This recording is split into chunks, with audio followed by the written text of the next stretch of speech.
All right, Shalom, Shalom, Yasharala, man. Peace and power unto the nation of Israel, so-called blacks, Latinos, Native Americans scattered to the four corners of the earth, the real, true biblical people of the Bible, the Israelites. All praise, honor, and glory to you. The Most High, the name of His only begotten Son, Yahweh Ba'ashem Yahushua. I'm just coming through with a quick snack. This is your brother Aisha from the line from the set in Chicago, the Alliance of Judah Jeshurun.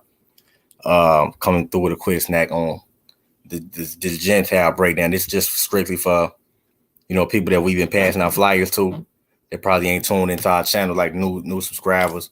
People that's new to the truth that probably believe like in the New Testament, the Gentiles that's talk about in the New Testament is the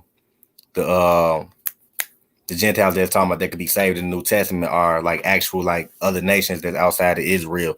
And I'm just coming through the quick snack to break this down and show that that's not true, and that the Gentiles that's talking about in the New Testament are actual Israelites that can't be saved. If you've been in the truth for a minute, you probably already know this breakdown, but I'm just coming through making a quick video. This probably won't be no more than like 10-15 minutes. Because like other brothers that probably might do videos on stuff like this might do it for like an hour long or more. So we're gonna jump straight into it, man. We're gonna go to the book of hold on. Let's see real quick. One moment.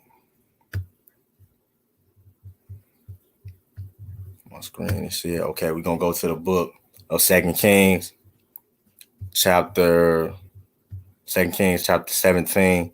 And we're gonna start it. We can start it verse 7. Now, this is dealing in the time of King Ahaz, when the children of Israel started to sin against the Lord again.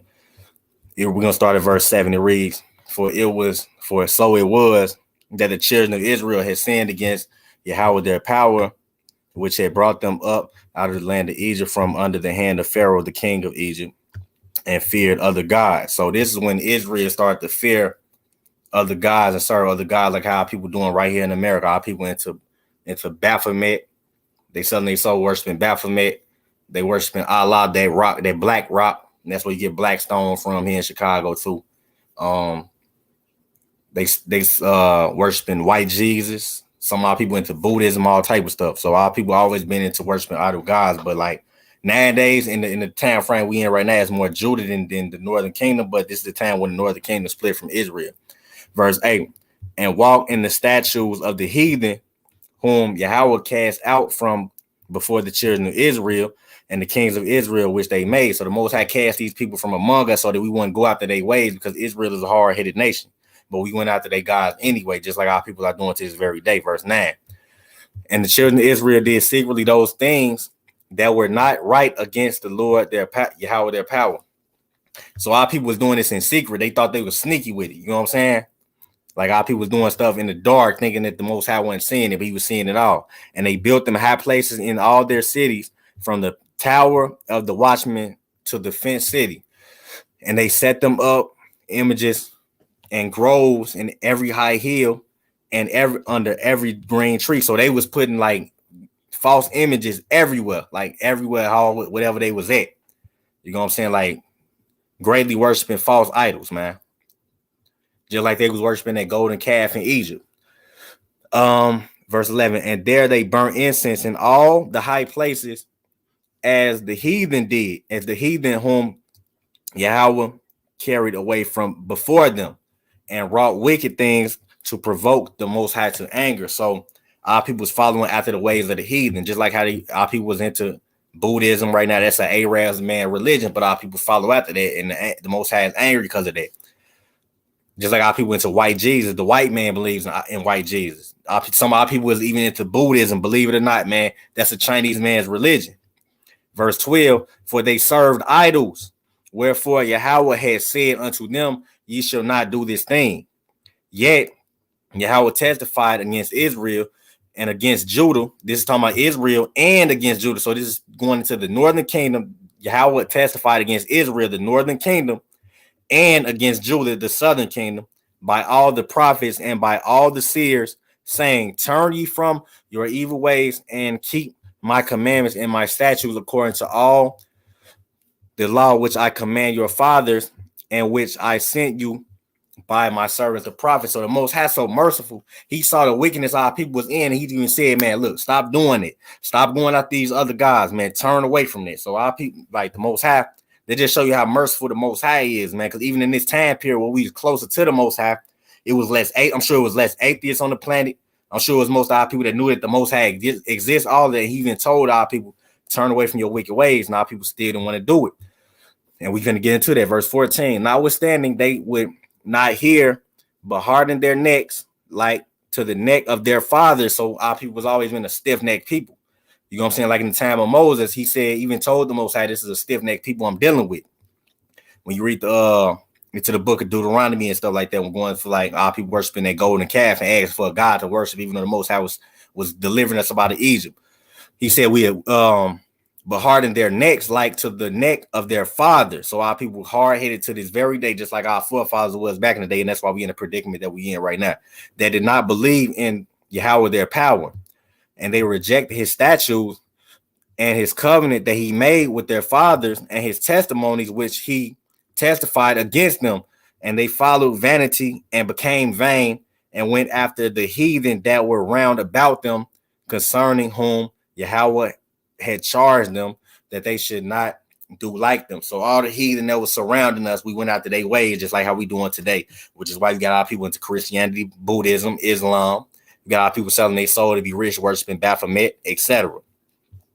Verse 16, and they left all the commandments of Yahweh their power and made them molten images, like their golden calf, molten images, even 2 calves, and made a grove and worshiped all the host of heaven and served Baal. So our people was willingly serving. When you hear our people about serving Baal in the scripture, that's basically serving Satan and served Baal. So our people was willingly worshiping Satan. This Baal that's talking about right here in modern day times will be that Baphomet with the goat head, breasts on the chest like a woman, and a penis in between the legs like a man. That's what they was worshiping all the way back then. Verse 17, and they caused their sons and their daughters to pass through the fire and use divination and enchantments, and sold them to evil in the sight of the Most High to provoke to anger. And this is going into like when our people sell their soul. And the scripture that we read before that, verse 16, we're talking about Baal, which I said was Baphomet. You got our people selling their soul and to sacrifice their children to for their riches and fame, like the rapper Fetty Wap or whatever. He ain't hot like that no more, but I believe he just sacrificed his daughter. Verse 17 again, and they caused their sons and their daughters to pass through the fire and use divination and enchantments, and sold themselves to do evil in the sight of Yahweh to provoke him to anger. Therefore, Yahweh was very angry with Israel, the northern kingdom, right? Israel, the northern kingdom, and removed them out of his sight. There was none left but the tribe of Judah. So now the southern kingdom, the tribe of Judah. You have the northern kingdom, Israel, and you have the tribe of Judah. You have the tribe of Judah, which is the southern kingdom, which is why when we read Jeremiah 31 and 31, Hebrews 8 and 8, they talk about the new covenant that Most High will make with the house of Israel and the house of Judah when he put the 2 nations back together as one. Now that we got an understanding of that, we're going to jump straight into the New Testament. Now we established that in the Old Testament about the split between the 2 kingdoms. And you can read further down. I'm not really going to get into it. You can read further into this chapter. This is 2 Kings chapter 17 and I started at verse 7. You can read the whole chapter down for further edification on this. This is just for new subscribers to the channel and new people that's like new to the truth. That's probably coming in that we be passing our flyers to. They probably think that the Most High is dealing with all nations of people, and I'm finna prove that that's wrong. This is how you break this down, right? So you start at Romans chapter 11 and verse 1, right? It reads, I say then, have God cast away his people? God forbid. So even when you deal with white people in the Christian church, they say that it's a spiritual Israel, that the Most High did away with his people, and it's all everybody now. It's not just a specific nation of people. God is dealing with everybody. Israel is anybody. And this is that we finna prove that wrong. Verse 1, I say then, this is Paul speaking. I say then, have the Most High cast away his people? It says God forbid. So the Most High never casted away Israel. Israel was always in the Old Testament, and Israel is here in the New Testament, and even in Revelation today. The nation of Israel always and was and always will stand. God forbid, for I also am an Israelite. So Paul is letting you know he's an Israelite of the seed of Abraham, of the tribe of Benjamin, and he gave you the tribe he's from. Verse 2, God have not cast away his people, which he foreknew.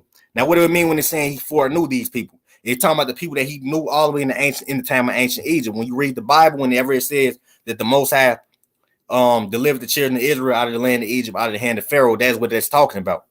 God have not cast away the people which he foreknew. Now, this is in the time of the Roman Empire when we was in the Roman captivity, right? Now, about 5-6 captivities before that was the Egyptian Empire. This is what it's talking about. The people he foreknew all the way in the time of ancient Egypt. God have not cast away the people which he foreknew. Why ye not? What the scripture said of Elias, how he maketh intercession to the Most High against Israel, saying. Now, we basically got to the point on that. Now, from there, you jump from verse 10, because you got to read this precept upon precept, line upon line, here a little and there a little. You can't read this like a novel and get a full understanding. So from there, we're going to go to chapter 10 in Romans, and we will start at verse 1. Brethren, it's Paul speaking again. Brethren, my heart's desire and prayer to the Most High for Israel is that they might be saved. So he's saying Israel. He's not talking about everybody. He says brethren. And I want y'all to pay very close attention to this word right here, brethren right here. I even got it highlighted right here, brethren. Keep that in y'all head, brethren, right? Brethren. This is Paul talking to his brethren. My heart's desire and prayer to the Most High for Israel is that they might be saved. For I bear them record that they have a zeal of the Most High, but not according to knowledge. Because usually when you ask so-called black people, do they believe in God? They usually just tell you yes for no reason. For I bear them record that they have a zeal for the Most High, but not according to knowledge, because they don't understand what they're supposed to be doing according to what God tells us to do. For they being ignorant of the Most High's righteousness and going about to establish their own righteousness, following after our own ways, thinking whatever we think is right, have not submitted themselves unto the righteousness of God, have not followed his laws, right? For Hamashiach, or the anointed, is the end of the law for righteousness to everyone that believeth. Now, from there, we jump from verse 10 to verse 9. We're going from 11, 10, 9. Now, watch where I'm going with this. We're going to start at verse 3, get straight to the point. Now, this is Paul speaking again. For I could wish that myself were accursed for Hamashiach, or the anointed, for my brethren. They go that word brethren again. Remember, I told you, remember the word brethren. Keep that in y'all head, brethren, right? For I could wish that myself were accursed from Hamashiach, for my brethren, my kinsmen, according to the flesh, born the actual Israelite, right?